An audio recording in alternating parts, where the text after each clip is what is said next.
Let me pray with you before we get into the message today. Father in heaven, we thank you for being a good communicator. We thank you for being willing to be patient with us and to continue to remind us day after day after day after day that you do care about us and that you think heaven would be much better if we were there with you. Thank you for your willingness to continue to cause our faith to grow in you. And it's our hope and prayer that as we get into the scriptures again this morning, that once again you would encourage our faith to grow in you. We ask it in your wonderful name, Jesus. Amen. Thank you, Chris, for reading the scripture. I'd like to invite you to stay in your scripture there, and we'll read a few more verses. Hebrews chapter 11. Hebrews chapter 11. We'll start in verse 1. Hebrews 11, verse 1 through 6. The author writes, "Now faith is the assurance of things hoped for, the conviction of things not seen. For by it men of old gained approval. By faith we understand that the worlds were prepared by the word of God, so that what is seen was not made out of the things which are visible. By faith Abel offered to God a better sacrifice than Cain, through which he obtained the testimony that he was righteous, God testifying about his gifts. And through faith, though he is dead, he still speaks to us. By faith Enoch was taken up so that he would not see death, and he was not found because God took him up. For he obtained the witness that before he was being taken up, he was pleasing to God. And without faith, it's impossible to please him. For the one that comes to God must believe that he is, and that he is a rewarder of those who seek him." Back in the year 2000, I was hired to be helping a church in Jacksonville, Florida. I trained their church members how to give Christ-centered Bible studies. They had a lot of different states and conferences call them something different, but people that would go to your door and knock on doors and then get Bible studies and sell books and so forth. And when they had people that wanted to have Bible studies, then I would go and bring some of the church members with me and give these Bible studies to people in the community of Jacksonville. And behind every door was this unique and new opportunity to share the gospel with people. There was some very, very unusual experiences. I remember one, this young lady, we went to her door, and she answered the door, and she was holding a tissue to her face. And I thought, oh, well, wonder if she's sick or something, perhaps. And anyway, went in, and I don't remember if she remembers any of our studies, but I still remember meeting with her because it was quite the experience. She was encouraging us to keep exercising our faith. And I'm thinking, well, we're there to encourage her, and she's unique, but she was, in a sense, encouraging us. And we chatted for a while, got to know her, a little small talk, and she said, oh, I want to show you something in the alley. So we left the front of her house, went through her house into the alley, and she showed us her vehicle. It was destroyed. It was a nice vehicle, but it was totaled. And she said, oh, that was from a recent all-night partying, she said. She said, when I was young, like some of the younger kids here, she said, I was raised in the church. And she said, I went every week and went to the class and went to worship. And I read my Bible. She prayed, and she retained, her teachings and her Bible foundations. She believed in Jesus. She was baptized at a young age, like some of you were. And she said that I went to college, but she said when I started, I don't think she gave an exact time, but she said around the time I started, college, she said I started to drift from God. And she said, oh, that was the worst thing I ever did. She said, it's been downhill ever since. And We were back in her house and we were in her living room. She's showing us these pictures on her wall, and she said, "Oh, see all these pictures here?" And she said, "That's me." She said, "These pictures from her like 2 years ago." And she was healthy and young and attractive, but not to be mean, but looking at, and she's the one that pointed it out, but looking at her, it looked like she had aged 20, 25 years. But it was only 2. And we kept talking with her and trying to encourage her in Jesus. And as we were getting ready to leave, most of the time she kept holding this Kleenex, this tissue, to her face. And she said before we left, "Oh, you're probably wondering why I keep having this tissue at my face."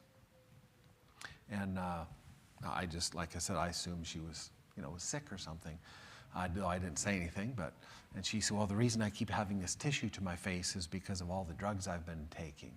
She said, "It's eating the lining of my nose." So she always has sinus issues, and they're always draining and having major issues for her. In her words, not mine, her words, she said, "Drugs aren't my biggest problem." And I would agree with her. She said, "My biggest problem is I haven't been exercising my faith in Jesus." Drugs are only the outward result of not exercising Jesus in her life. It wasn't that many years ago that she went to church. It wasn't that many years ago she was reading her Bible, she was praying. Not that many years ago she was, exercising her faith in Jesus, which led her to retain Bible principles, which brought her to college, which got her a degree, which got her a nice car, and which got her a house. But as she did not continue to exercise her faith in Jesus, then she started to lose all the quality things in her life. And she knew it. She knew the source. The problem was she didn't continue to exercise her faith in Jesus.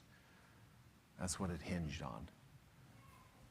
If you think of it like, a modern example, some of the young kids might get exposed to like television and video games, and it would be foolish if you would take off your armor. It'd be foolish to take off a bulletproof jacket. And it's the same with Jesus. Satan never stops shooting at us, day and night. Even in our dreams, while we're sleeping, while we're driving, it would be foolish to ever separate ourselves from Jesus. And yet, she had this thinking that unfortunately is a plague. It even affects church people because she was a church person. And she thought, in her own opinion of herself, she had that very popular but unhealthy opinion that she didn't think she was that bad. And she thought, well, I'll just go have a little fun without Jesus, and then I'll come back. Which is very dangerous because Jesus is actually fun. If people aren't having fun, they need to get closer to Jesus. He's the one that created adrenaline and fun and excitement, not Satan. And to think that, I'll just leave for a while, have more fun, is a really negative picture of God. And also to think, well, I'll go leave, I'll go play with sin, but it won't get me. It's like, I'm going to go play with a poisonous snake, but it won't bite me. It's, I'm immune to it. Eve tried that. It didn't work. Lots of people in the Bible have tried that. It doesn't work. Sin is contagious. It's powerful. It's destructive. And she thought, well, I'll just go for a little bit. And then, when I've had some fun, then I'll come back. It doesn't always work that way. Hebrews 11, verse 6 and 7. Hebrews 11, verse 6 and 7 says, without faith, it's impossible to please him. For the one who comes to God must believe that he is, meaning that he's real, and that he rewards those who seek him. By faith, Noah, being warned by God about the things not yet seen, in reverence prepared an ark for the salvation of his household. by which he condemned the world and became an heir of the righteousness which is according to faith. How many years ago was the flood? I mean, thousands. And yet, after all this time, most of the world has heard about Noah. He's famous for one reason: because he trusted God. He believed God. He exercised his faith in God. For one reason: he trusted God. And because he trusted God, he said, God wanted me to build a boat. I'm going to keep exercising my faith, and I'm going to build a boat. And he kept exercising his faith, and he walked into the ark, where the majority of the people that were alive back then, they call them the antediluvians, people before the flood, they were super smart. Sin had just started fairly recently. And so the human mind was still sharp and amazing, and all those amazing, smart people didn't trust God, and they didn't get on the ark. Now, some of them got put to sleep before, Jesus put them to sleep instead of having them get on the ark. But many of them just didn't trust God. But then when the rain started falling, God had shut the door. After it was too late, because they still didn't trust God, they just wanted it on the boat. And yet here's this one person, Noah, that thought, if God said it, I believe it. They built an ark. And he had the audacity to get on that thing when everybody around him thought he was full of nonsense. After all these years, several thousand years, we still know who he is because he simply exercised his faith. It wasn't because of his money or how he looked or where he lived or where he worked, or just simply because he trusted God. God will want that same experience for us. When we get to heaven, all the other universes are going to be like, oh man, I can't wait to talk to this person and that person. Why? Because we've been watching, and we knew how hard it was, and you chose to exercise your faith in your context. And exercising your faith where you're at in your life is also just as hard as it was for Noah. Jesus kind of alludes to that in the Gospel of Matthew, doesn't he? He said, well, the end is going to be like the days of Noah. And you can say, boy, it was really hard in Noah's day. Well, Jesus thinks that in the end, which we're living, it's just like that. And exercising your faith in your job, in your family, in your neighborhood, in your community, in your grocery store, where you live, is also challenging. Very challenging. And someday soon, when we're in heaven, there'll be people in other, we call them people, but other intelligent, normal beings in other universes that will want to talk to you. Say, man, how did you do it? Almost nobody wanted to exercise their faith in your area. How did you do it? We'll be able to continue to encourage other people, other creations, not to be as foolish as we were. Man, this happened and this happened and that happened, and man, trust the Lord. Trust him. Don't do what humans did on the earth. We'll have that wonderful opportunity. We get to talk to Noah even ourselves. Like, man, you were famous for one simple reason. You trusted God. Now, because Noah trusted God, and you can Google this later, there's literally trillions of animals alive today because some of them were willing to obey God and get on the ark. Now today, every time you see an animal, it's a reminder, oh, somebody trusted God. And they built that ark and they got on it. Trillions of animals, over 8 billion human beings, because Noah trusted God. And he encouraged others to get on, and only a handful did, his 3 sons and their spouses. And now all of the humanity is because of Noah and his wife and their 3 kids and their spouses. Because one person had the courage to trust God. It affected animals, people, nature, because one time one person said, yeah, I'm gonna trust God. The more people that trusted God, verse 8 and 9, Hebrews 11, verse 8 and 9. By faith, Abraham, when he was called, obeyed by going out to a place which he was to receive for an inheritance. And he went out, not knowing where he was going. By faith, he lived as an alien in the land of promise, as in a foreign land, dwelling in tents with Jacob and Isaac, fellow heirs of the same promise.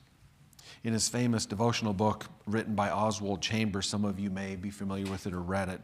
It was written a number of years ago, called My Utmost for His Highest. In his entry on October 23rd, he wrote, quote, have you ever gone out in this way, like Abraham, not knowing where you were going? If so, there is no logical answer possible when anyone asks, what are you doing? One thing is certain, logic is not faith, and faith is not logic. They are 2 very different things. Faith never knows where it's being led, but faith loves and knows the one who is leading. By faith, similar to Noah, Abraham and Sarah are famous also because they believed God. And they're firmly planted in the Bible's faith hall of fame, if you will. This chapter 11 is what some people kind of call chapter 11 of Hebrews. It's the hall of fame of faith of, God highlighting various people for trusting him. And Abraham and Sarah, they knew, as it says in verse 6, that without faith it's impossible to please him. For the one who comes to God must believe that he is, and that he's a rewarder of those who seek him. I tend to think that our greatest threat is not Russia, China, Protestant, apostate Protestants. It's not Republicans, Democrats. It's not even Satan. Our greatest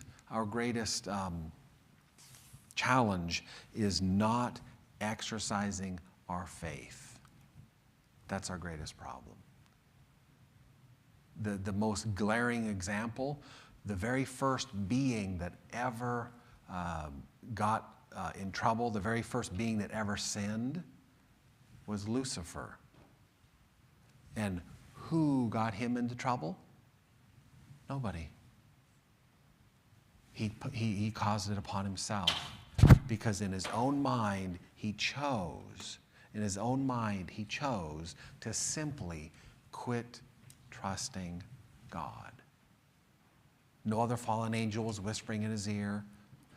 He wasn't watching some naughty thing on television. The only thing that got Lucifer in trouble, that started all this terrible domino effect that has bled into this world, is simply he chose to quit trusting God.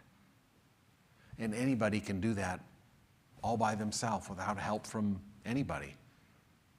Without help from politicians or this country or that country or all these other things. So yes, there are bad things, and some of those things I mentioned can be hurtful and harmful and make bad choices.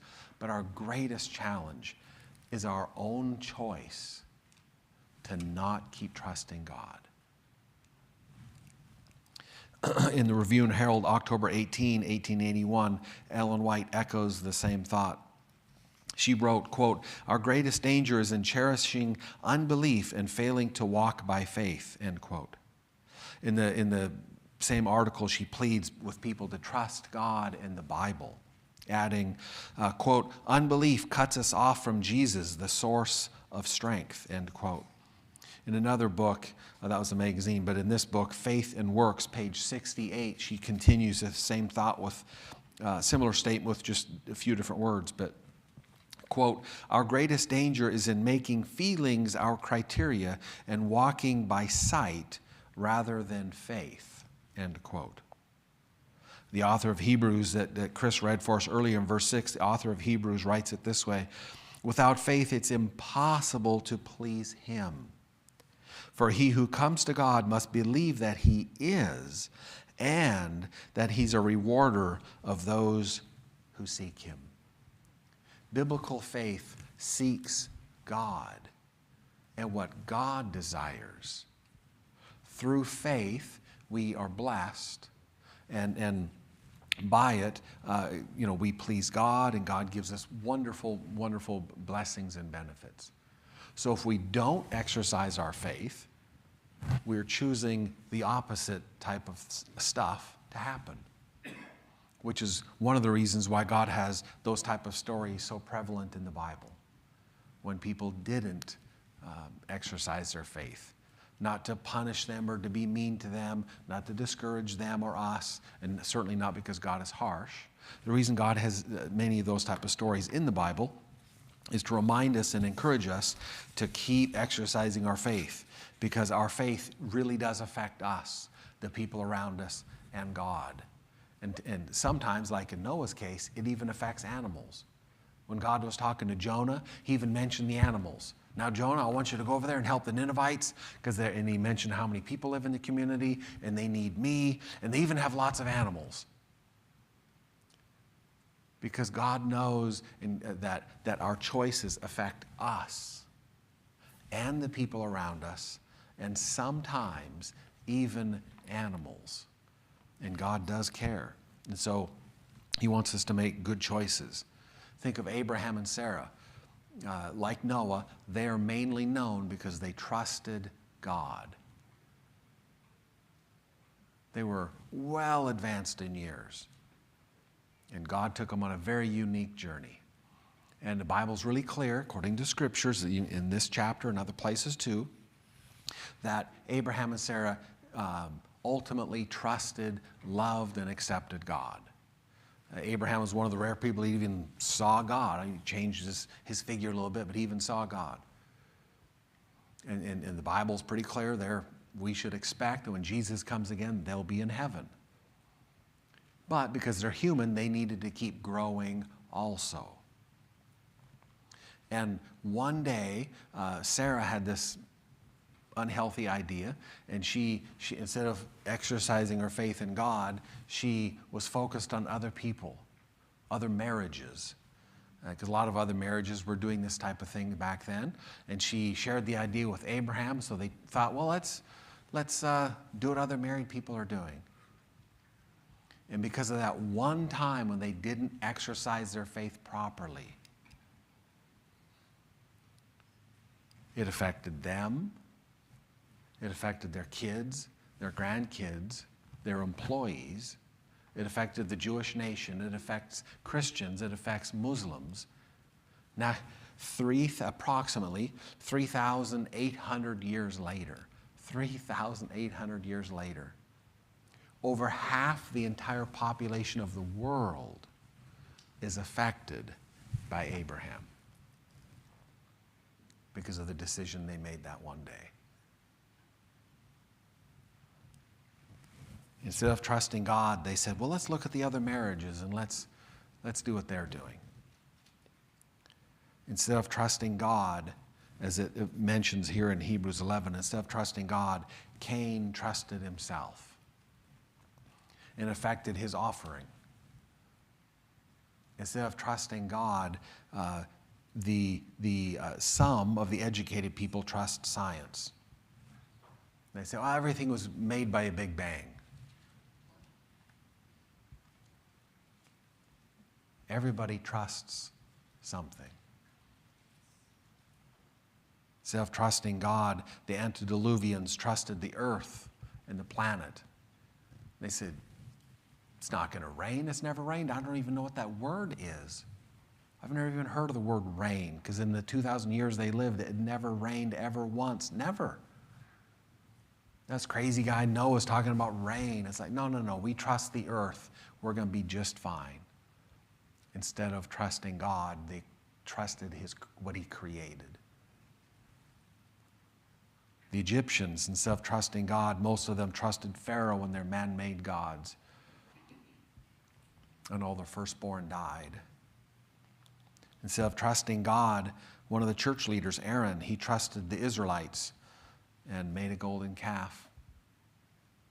Instead of trusting God, the 10 spies went out on a missionary trip to help the church, and they came back, and instead of exercising their faith, they were focused on what was around them. They said, man, God can't do that.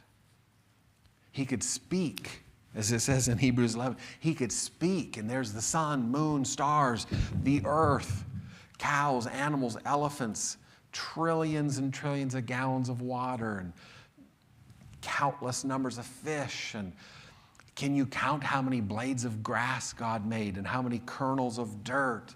But God couldn't deal with the little communities around them in the wilderness.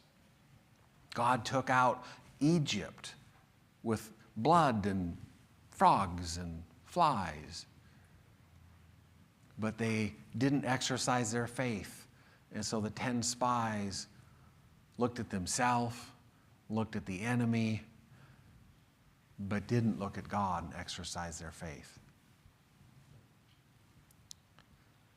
King Saul, instead of their first king, instead of trusting God, King Saul, instead of trusting God, he went to a witch, a literal witch, and asked her opinion. What do you think we should do? Verse 6. Without faith, it's impossible to please him. For the one who comes to God must believe that he is, and that he's a rewarder of those who seek him. God puts these and many, many, many other stories in the Bible to encourage us and to remind us to keep exercising your faith so you finish well. Finish this day, this weekend, this year, this school year, your life, that you continue, as Paul wrote in the epistles, that he held on to his faith and he finished well because he trusted God to the end of his life. That's what God wants us to do, to keep exercising our faith in him. Yes, it affects us. It affects the other people around us. It even affects God. He wants us to be happy and healthy and balanced while we wait for his return. And so we're not among the lost. Because the one thing that divides those who go to heaven and live forever and those who don't is just one simple thing. Do you trust God? Do you like him? Do you keep trusting him? Do you keep exercising your faith in him? Even like Noah, man, I don't know how this is going to happen. Do you trust him anyway? When you're 100 years old and you're like Abraham, he said, you're going to have a kid. She's 80 and he's 100. Yeah, but God said it. When God went to Mary and said, you're going to have a baby. But I'm not married yet. Who was Adam and Eve's parents? God can do anything.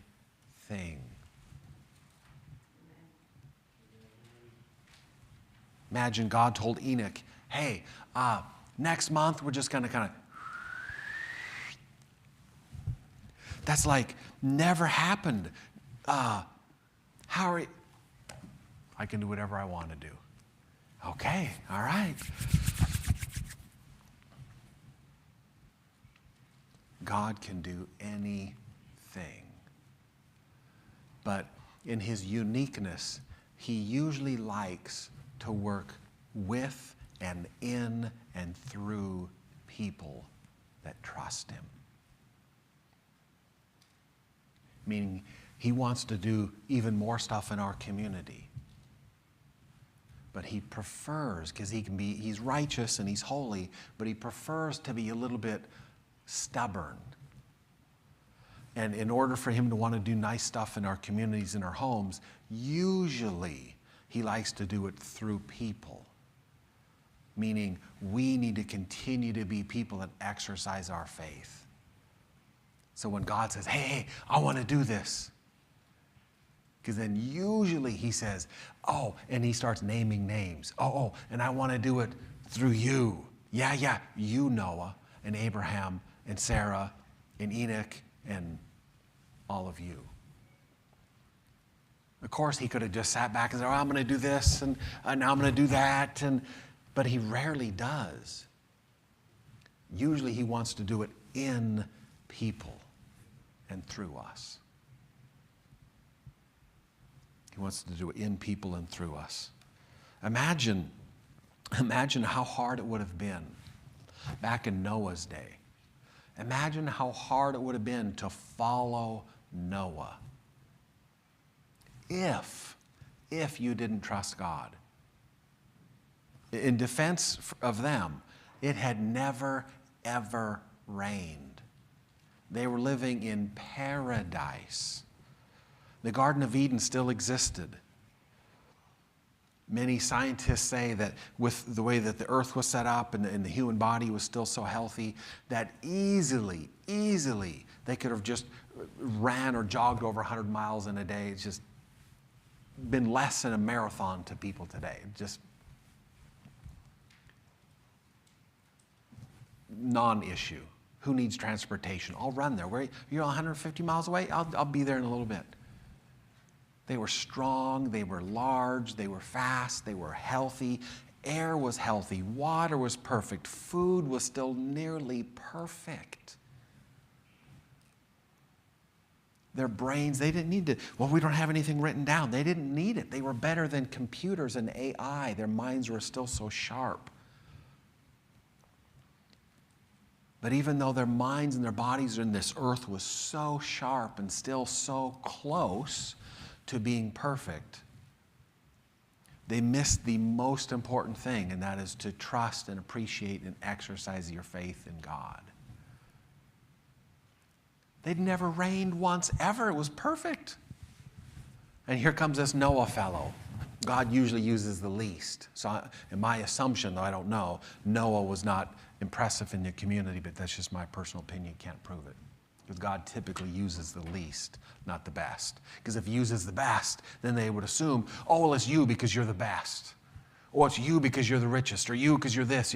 But so God, like in the Hebrews and other times and throughout history, he usually uses the least. So he gets the credit and nobody gets confused. Oh, it's because of them. They've got such a rich, big, amazing church. Well, that's what. No. He usually uses the opposites. That's my assumption about Noah.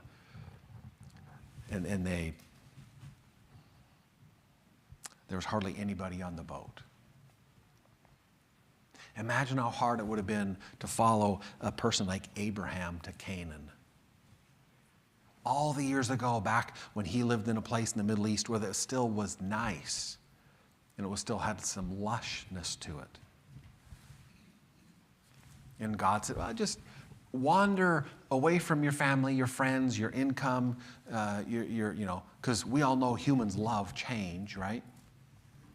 Change everything. Go that way, or maybe it's this way. Go this way. There's going to be a desert. It's going to be a long journey.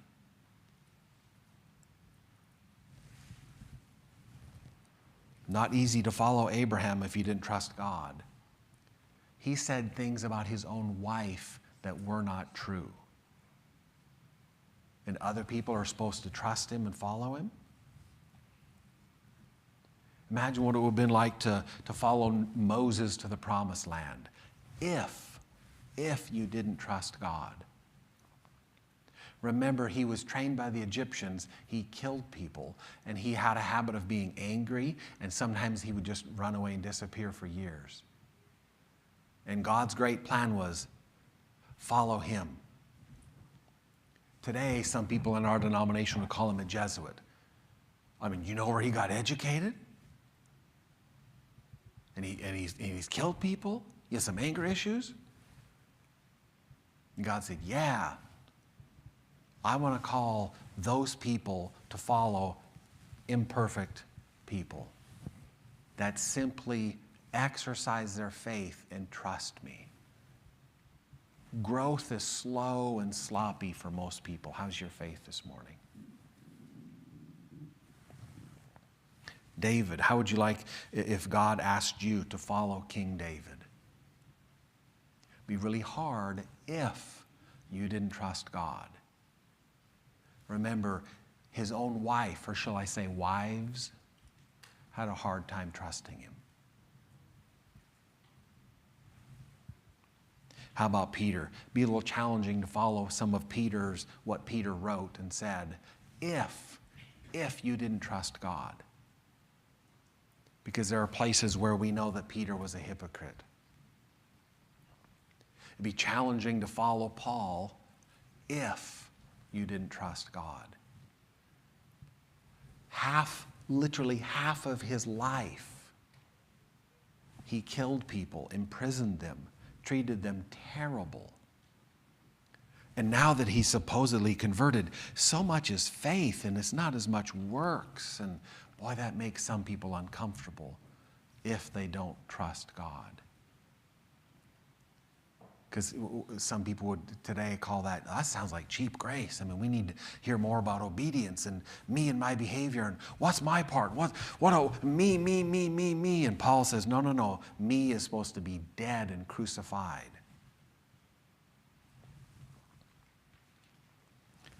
Imagine how challenging it would be to be one of the pilgrims years ago, and how challenging that would be to follow pilgrims over to the promised land if you didn't trust God.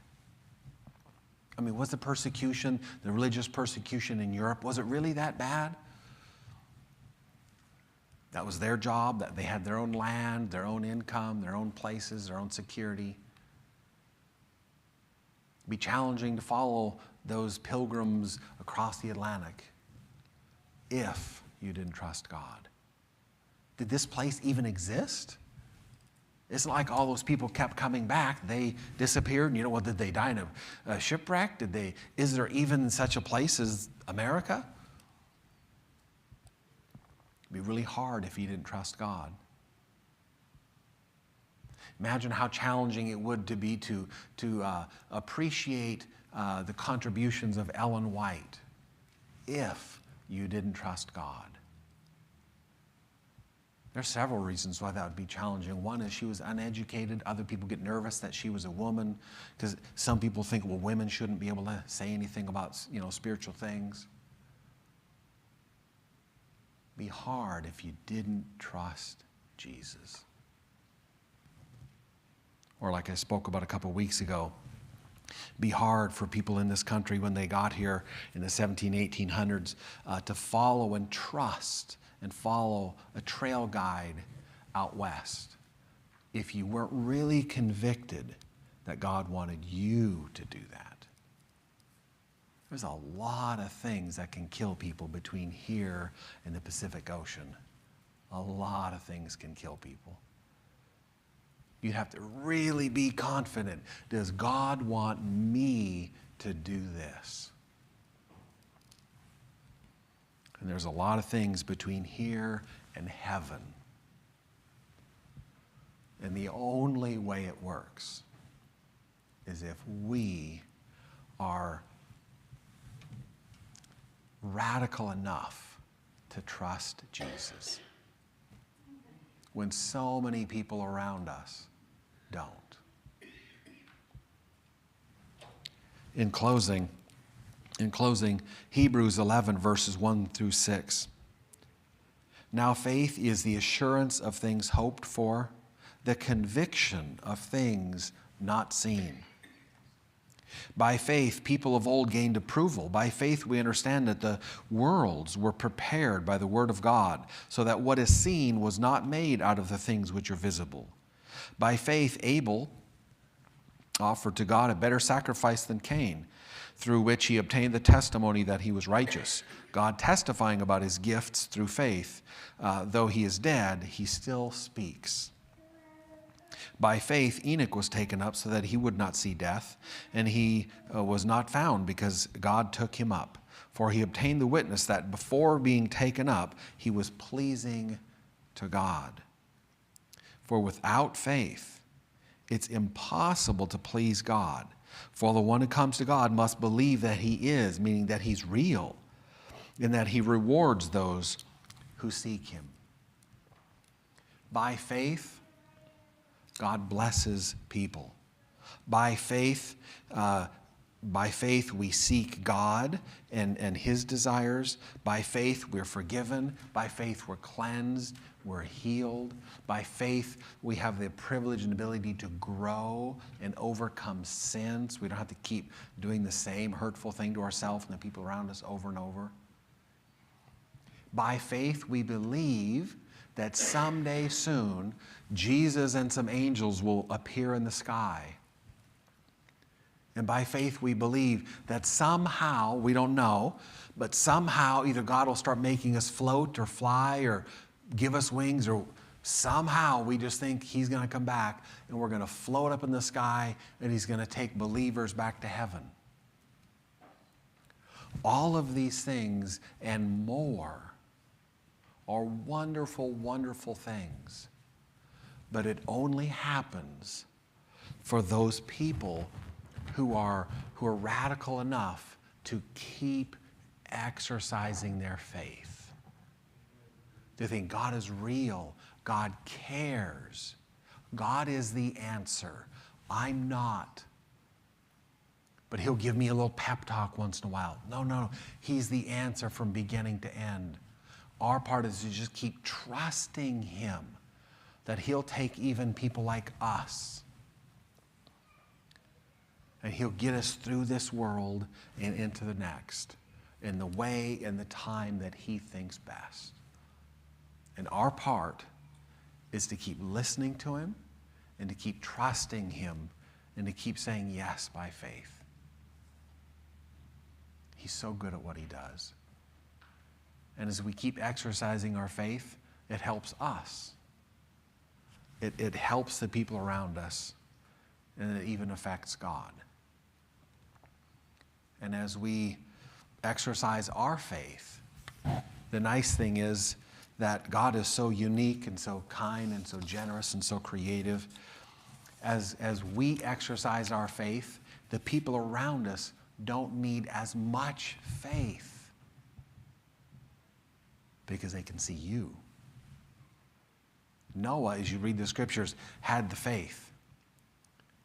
His 3 kids and his spouse and their spouses trusted Noah. They still had faith, and God gives everybody faith, and you still have to exercise your faith. But they didn't need to have as much, though it'd be nice if their faith grew. That's always a better thing. But by seeing the actions of Noah live out his faith, it helped them even though they had less faith. And there might be people who have less faith than you. And they're like, oh, but as they see your faith in action, it helps them, even though they don't have as much faith as you do. And as you keep growing and they keep growing, it's always great to keep growing more. But keep exercising your faith and surrounding yourself with others who have faith. That's one of the wonderful benefits of church, Sabbath school, prayer meeting, etc., to keep being around people who are wanting to exercise their faith.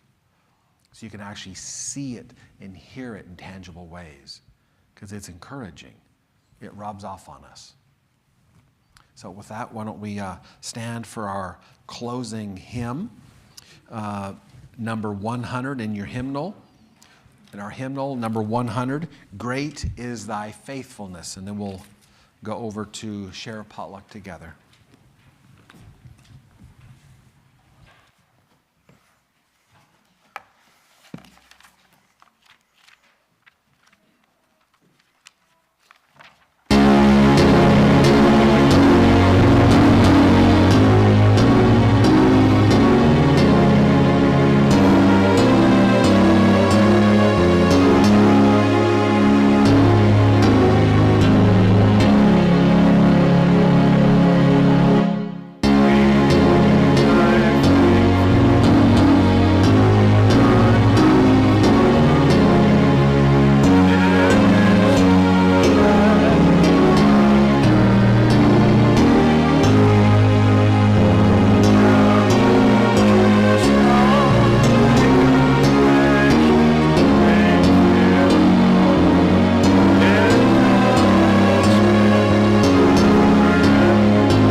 Let's close in prayer.